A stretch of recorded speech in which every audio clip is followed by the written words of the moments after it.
कुछ भी नहीं, केवल एक ही काम करता है सियोर वाला महाराज, तो कहता है कि सारी समस्या का हल एक लोटा जल और श्री शिवाय नमस्तु।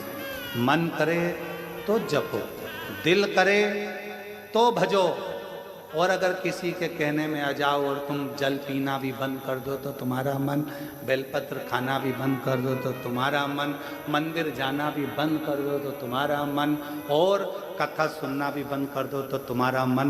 हम तो ये शिव नाम लेने के लिए जन्मे हैं और उसका नाम लेते लेते ही परमात्मा की शरणागति प्राप्त करें, यही सोच। भजो तो ठीक, ना भजो तो ठीक। तुम्हारा मन करे कि हाँ मैंने शिव पुराण सुनी है, मेरा दिल करता है मंदिर जाना चाहिए, तो जाऊंगा। फिर किसी ने कह दिया ऐसा मत करो, ऐसा करने से पाप लगेगा, हम निपट लेंगे, ऊपर जाकर कितना पाप लगेगा देखेंगे।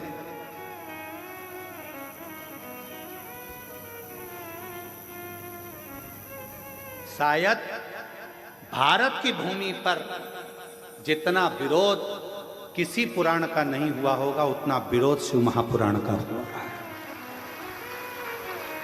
जो मिलता है केवल शिव पुराण का, ये ऐसा बोल दिया, वैसा बोल दिया, ये गलत कर दिया, वो गलत कर दिया। अरे कुछ भी गलत करा, उसका नाम तो पशुपति नाथ है। एक कुत्ता भी जाकर अगर उसे चाट लेता है तो अगला जन्म नहीं पाता है, उसको पशुपति नाथ कहते हैं। एकांत में शंकर जी का ओटला, शंकर जी का मंदिर खाली पड़ा है, उस खाली पड़े मंदिर में कोई नहीं जाता, तो कौन पहुंच गया? कुत्ता। कौन पहुंच गया? गाय। कौन पहुंच गया? पशु पक्षी जानवर जीव सांप बिच्छू सब उस मंदिर के अंदर होंगे, शंकर जी से चिपके रहेंगे, शिवलिंग से चिपके रहेंगे। चीता शिवलिंग के पास, चींटी शिवलिंग के पास। किसी मंदिर की बड़ी बड़ी मूर्तियों का दर्शन करिए, बड़े बड़े इष्ट भगवान का दर्शन करिए, किसी मंदिर में तुम्हें चीटा चीटी नजर नहीं आएंगे, शंकर जी के पास सब चिपके रहेंगे। फूल में इल्ली, वो भी शंकर जी से चिपकी, वो भी चिपकी, और ऐसे चिपकी ऐसा लग रहा है जैसे पूछो मती कि इतने प्रेम से कैसे चिपकी। समझो, जब पशु पक्षी जानवर जलचर थलचर वायुचर ये सब शिव के करीब में है, क्यों? क्योंकि उसका नाम विश्वनाथ है। वो सारे विश्व के वासियों को, चाहे जो भी जीव है, उसको अपना बना लेता है। लोग कहते हैं पाप लगेगा। शिव महापुराण की कथा कहती है भगवान का जल पीने से पाप नहीं।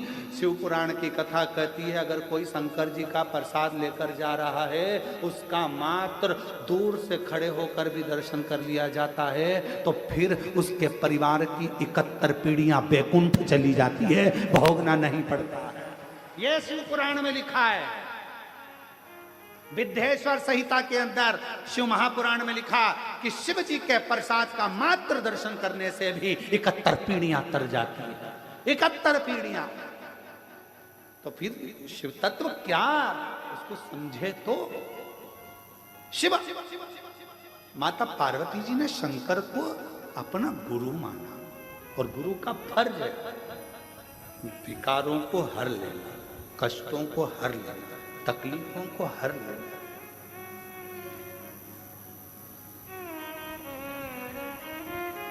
एक कथा आती है, दारूका नाम का एक असुर,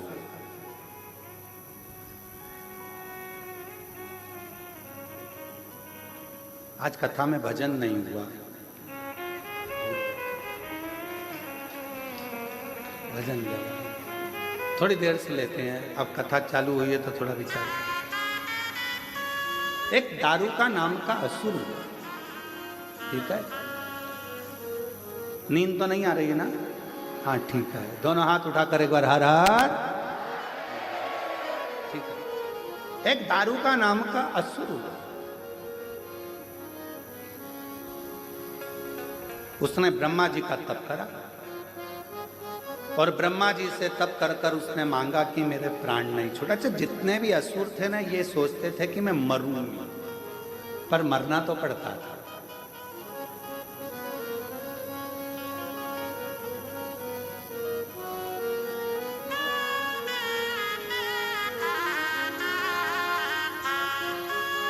जो दवाई तुम खाते हो, जो टेबलेट तुम खाते हो, बीपी की हो, चाहे शुगर की हो, चाहे थायराइड की हो, चाहे आँख की हो, कमर की हो, घुटना की हो, वो दवाई भी एक दिन एक्सपायर हो जाती है। बोलो सही है कि गलत है? इसलिए लेने से पहले देखना पड़ता है एक्सपायर डेट।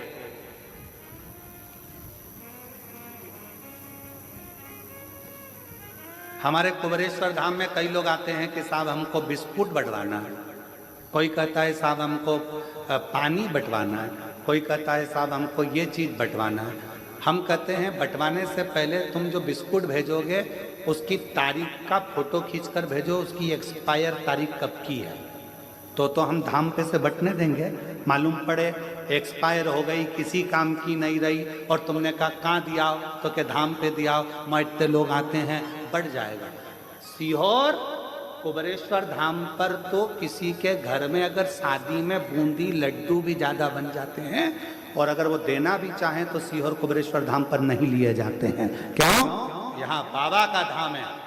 जो बाबा को भोग लगेगा, जो बाबा की प्रसादी बनेगी, भले रूखी बने, सूखी बने, खिचड़ी बने, जो मेरा कुबेर भंडारी खाएगा पाएगा वही उसका शिव भक्त पाएगा, उसके सिवा कोई नहीं। कुबेर भंडारी जो पाएगा वो पाएगा। तो हमारे यहाँ पहले एक्सपायर तारीख देखी जाती है। लाओ जरा बिस्कुट का पूरा लाओ, देखो इसमें तारीख क्या लिखी है। हमारे यहाँ विनय छोटे भाई वो पूरी एक्सपायर पहले देखे, लाओ जरा बिस्कुट लाओ, फिर एक्सपायर की तारीख निकालेगा। एक्सपायर ये खोखा बेकार हो गया, इसको भट्टी में डालना। दवाई एक्सपायर हो जाती है, एक दिन तुम्हें जीवित रखने वाली दवाई भी एक्सपायर हो जाती है। शिव महापुराण की कथा कहती है दवाई एक्सपायर हो उससे पहले उसको खा लो, और तुम एक्सपायर हो उससे पहले शिव नाम गा लो, इससे बढ़कर सुख नहीं। भजन करो, स्मरण करो, कीर्तन करो। एक दारुक दारुका नाम का असुर हुआ। एक दारुक था, एक दारुका था। दारुका नाम का असुर ब्रह्मा जी से वर मांगा, मैं मरूं ना, मेरे प्राण ना छूटे, मेरे प्राण ना छूटे, मैं मरूं ना। ब्रह्मा जी ने कहा ये तो नहीं हो सकता, देखो भाई मरना तो पड़ेगा, और मेरे जीजा जी और मेरी जीजी जी, मेरी जीजी और मेरे जीजाओं, मेरी बेटियों बेटाओं, मेरी माताओं, मेरे भाई, मेरी बहन, मेरे बांधव, ध्यान रखना शरीर मनुष्य का मिला है।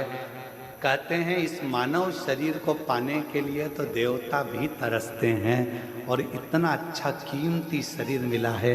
इस कीमती शरीर में खूब मेहनत करो, और खूब मेहनत के साथ में, परिश्रम के साथ में, विश्वास रखकर शिव की आराधना करो। एक ना एक दिन भगवान तुम्हें मंजिल तक पहुंचा देगा। कीमती है मानव देह, ये मानव का शरीर मिला बड़ा कीमती है, इसको समझो।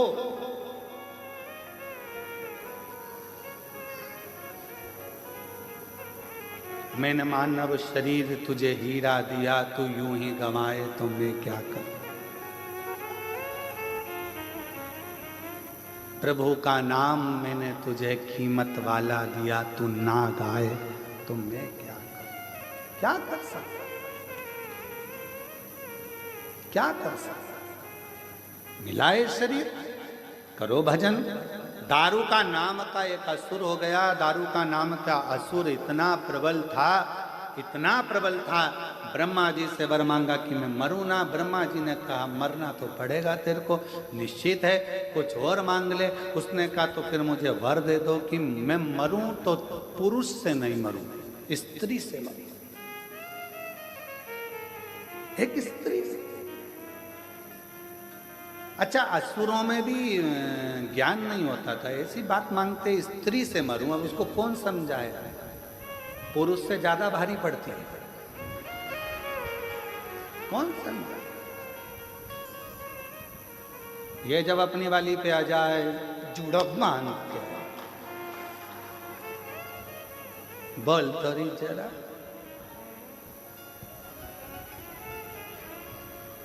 फिर बहुत अब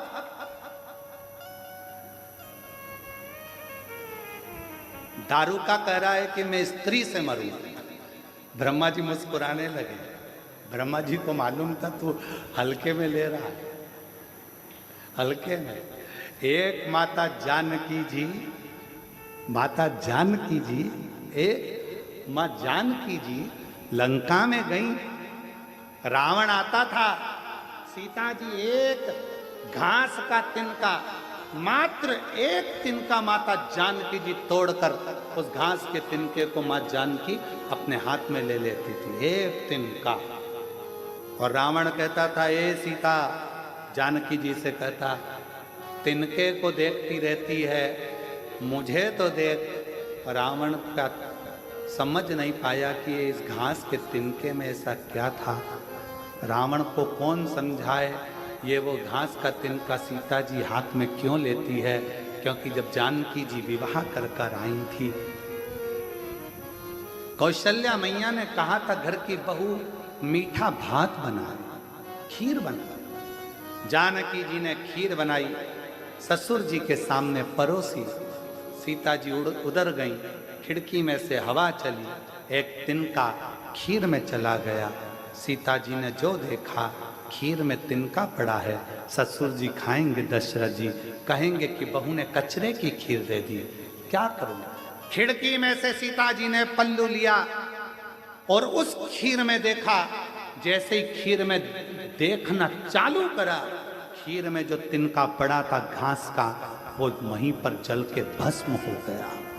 दशरथ जी ने देख लिया, सीता जी ने खीर में पड़े हुए तिनके को जलाकर भस्म कर दिया मात्र देखने से।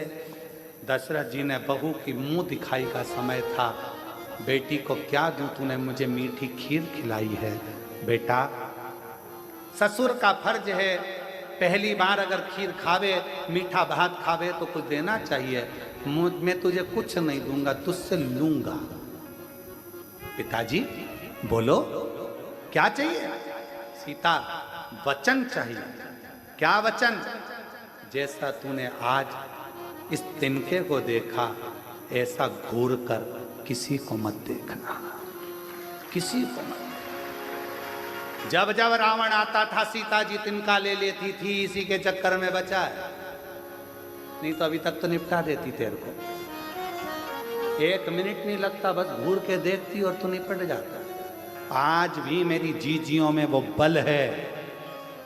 जब बेटियां कहती है ना कि उसने मेरे को घूर कर देखा, अगर जीजियों में इतना दमदारी है, एक बार अगर घूर कर देख ले तो किसी के बाप में दम नहीं है कि तुम्हें कोई घूर कर देख ले। बस कोई घूर कर देखा और तूने दमदारी से आंखें नीचे। नहीं तो वीर शिवाजी महाराज की माँ जीजाबाई को देखा है, अहिल्याबाई को देखा है, झांसी की रानी को देखा है। अभी थोड़ी देर में मुझे देख लेगा तो वो बेचारा, नहीं जीजी में तो आपसे कुछ नहीं किया।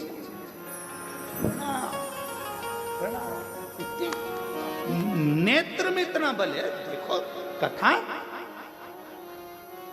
दारू का कह रहा है कि मुझे वर दो, मैं स्त्री से मरूं, स्त्री से, नारी से। ओहो, ब्रह्मा जी मुस्कुराने लगे, तू हल्के में ले रहा, मैं स्त्री के हाथ से। ठीक है, तथास्तु, दे दिया वर, तथास्तु। समय आया, बहुत उत्पात मचाया दारूका ने, इतना उत्पात मचाया कि देवता घबराकर शिव जी के पास आ गए और भगवान शंकर तो समाधि में लीन थे। पुकारना, कर्पूर गौरम करुणावतारम संसार सारम भुजगेंद्र ही मार सकती है। बस इतनी सी बात। हाँ,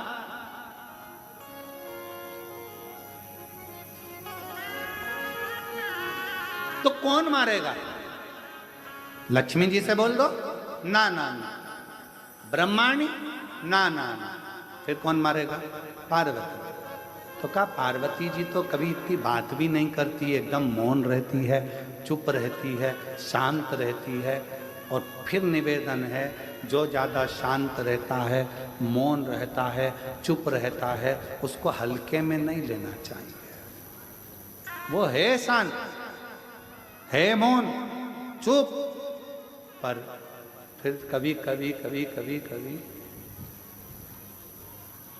तेरे भक्त जनों पर माता शांत है। अरे ये पार्वती तो बहुत मौन रहती हैं, चुप रहती हैं, शांत रहती हैं, ये क्रोध नहीं कर सकती, इनको नहीं आता। पार्वती मैया का नाम आया, शिव जी ने मना करा। शंकर भगवान जानते थे पार्वती जी का स्वभाव, क्योंकि ये महागौरी है, मां शीतला है, शांत का स्वरूप है। पर बाबा से विनती करी तो बाबा ने कहा ठीक है, तुम चाहते हो दारू का मरे, तैयारी करो दारू का के मरने की, मरेगा, सब देखेंगे। शिव जी ने जो विष पिया था, कंठ में विष गया था, पार्वती जी ने नीचे नहीं उतरने दिया था, कंठ में बैठकर पार्वती जी ने विष को रोक लिया था। अंदर नहीं उतरने दूंगी, मेरा पति विष पिए, अंदर नहीं उतरने दूंगी। पार्वती जी ने विष को कंठ में बैठकर रोक लिया। अब शिवजी को लगता था हमेशा कि ये कब तक बैठी रहेगी, इसको निकालना तो पड़ेगा, एक बार प्रकट तो करना पड़ेगा। हर हर। और भगवान देवाधिदेव महादेव, मेरे विश्वनाथ भगवान ने, मेरे कुबेरेश्वर बाबा ने, मेरे महाकाल राजा ने पार्वती जी को निमंत्रण दिया, पार्वती कब तक कंठ में बैठी रहेगी, विष है, जहर है, तुझे भी तकलीफ होगी, बाहर तेरी औलाद, तेरी संतान कष्ट में है। माँ का हृदय पसीज गया, पसीज गया, मेरा बेटा दुखी है, मेरी बेटियां दुखी है। और जैसे ही सुना, पार्वती जी प्रकट। उस समय पर मां पार्वती पार्वती नहीं थी,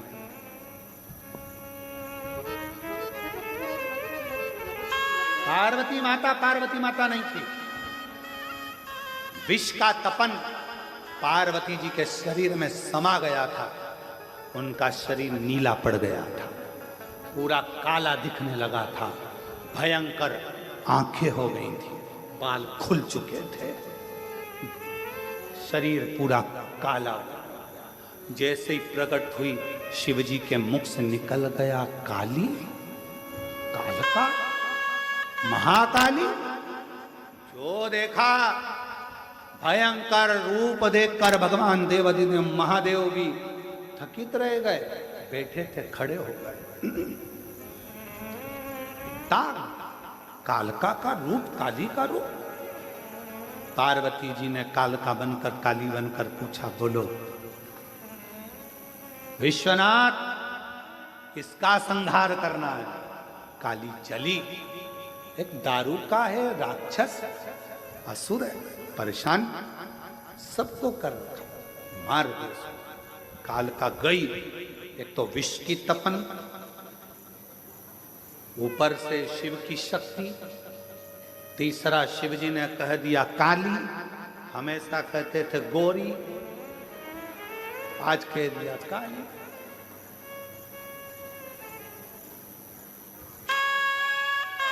इसीलिए निवेदन है, पत्नी श्रृंगार करे ना तो पति को चाहिए कि उसके तैयार होते समय उसके कक्ष में बिल्कुल ना जाए, बिल्कुल। तू हो ले तैयार, पति तैयार होकर अपनी गाड़ी में बैठे, हारन बजाए, चल टाइम हो गया, चल चल, और ज्यादा भी हारन मत बजाए, बना तुझे मंदिर का घंटा समझ के बजा दे। कभी कभी ज्यादा हारन और बोले चल चल तो भी नहीं जाना, ले चल तू चले जा, नहीं जाना मेरे को, तुम चले जाओ, मैं बाद में जाऊंगी, नहीं जाना, जा। फिर बेचारा पति कह रहा है हरि अम्बे। अरे तू चल, मैं तुझे नहीं, अब तो मुझे तुम्हारे साथ नहीं जाना, नहीं जाना। बुलाया ऑटो, बैठ गई ऑटो में और चली गई, नहीं जाना तेरे साथ, जा। बहुत जल्दी है ना तुमको। अब बेचारा पति पहुंचा शादी में, ये भी पहुंच गई शादी में, और पति मुस्कुरा कर बात कर रहा था और देवी उसको आंखें फाड़।